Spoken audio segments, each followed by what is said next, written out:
एक 38 इयर्स का आदमी एक विंडो से एक कैट को देख रहा होता है और उसी समय एक फिजिक्स की थ्योरी बना देता है, वो भी न्यूटन के आने के 500 साल पहले। पर ये था कौन जिसे अपना बचपन एक इलेजिटिमेट सन यानी नाजायज औलाद के रूप में रहना पड़ता है। वही इंसान आगे जाके अपनी सबसे फेमस पेंटिंग मोनालिसा के लिए पूरी दुनिया भर में जाना जाता है।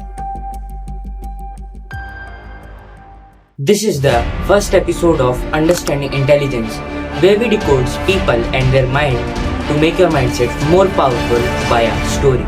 Subscribe the channel and like the video. Enjoy. Leonardo da Vinci 15 April 1452 Vinci के शहर टस्कनी में जन्म होता है लियोनार्डो का, एक इलेजिटिमेट चाइल्ड के रूप में। Father sir Piro da Vinci एक लैंडलॉर्ड और मदर कैटरीना एक पीजेंट। ये दोनों की शादी नहीं हुई थी, जिसकी वजह से ये दोनों कुछ समय तक साथ रहते हैं और उसके बाद अलग हो जाते हैं। और लियोनार्डो एक इलेजिटिमेट सन भी थे, इसी वजह से उनको नॉर्मल बच्चों की तरह ट्रीट नहीं किया जाता था, बल्कि लियोनार्डो लेफ्ट हैंडेड भी थे। और जो बच्चे 15th सेंचुरी में लेफ्ट हैंडेड होते थे उन्हें डेविल्स चाइल्ड माना जाता था। इसी वजह से लियोनार्डो को एक अलग जगह रख दिया गया, अकेला, जहाँ पे वो पूरे समय अकेले रहे। फिर टाइम बीता और 1476 आया, जब लियोनार्डो एंड्रे डेल वेरोचियो से मिले, एक पेंटर और एक स्कल्पचर, जिसने लियोनार्डो को काम पे रख लिया एज अ अप्रेंटिस। लियोनार्डो सुबह से शाम तक काम करते और उसके बाद उन्हें पेंटिंग करने का मौका मिलता, जिसके बाद वो कलर मिक्स करते रहते और कैनवास पे चलाते रहते थे। पर फिर कुछ ऐसा हुआ जिसने वेरोचियो की जिंदगी बदल दी, जिसकी वजह से वेरोचियो ने पेंटिंग करना हमेशा के लिए छोड़ दिया। असल में वेरोचियो एक पेंटिंग पर काम कर रहे थे, द बैप्टिज्म ऑफ क्राइस्ट।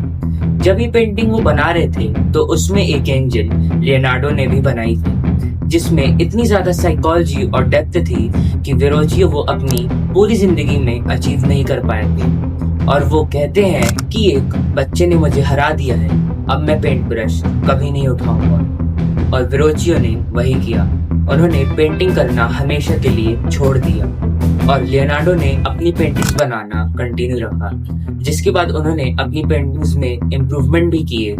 पर लियोनार्डो के अंदर एक फ्लॉ था। अगर लियोनार्डो एक पेंटिंग पर काम कर रहे हैं और उन्हें कोई दूसरी चीज पसंद आ गई या दूसरा कोई प्रोफेशन पसंद आ गया, तो वो अपनी पेंटिंग को रोक के उस काम को करने लग जाते थे, जिसकी वजह से लियोनार्डो की बहुत सारी पेंटिंग्स अधूरी पड़ी थी। पर मानो तो ये एक वरदान की तरह काम करता है।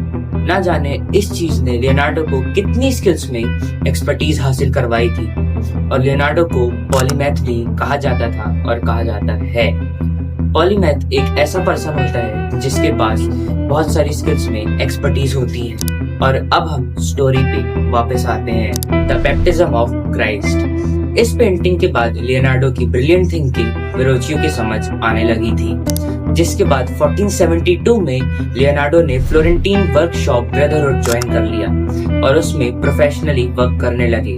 जिसके बाद फ्लोरेंस में लियोनार्डो की रेपुटेशन बहुत अच्छी हो गई थी, सब उन्हें जानते थे कि वो कितने जीनियस हैं और कितने ग्रेट पेंटर हैं।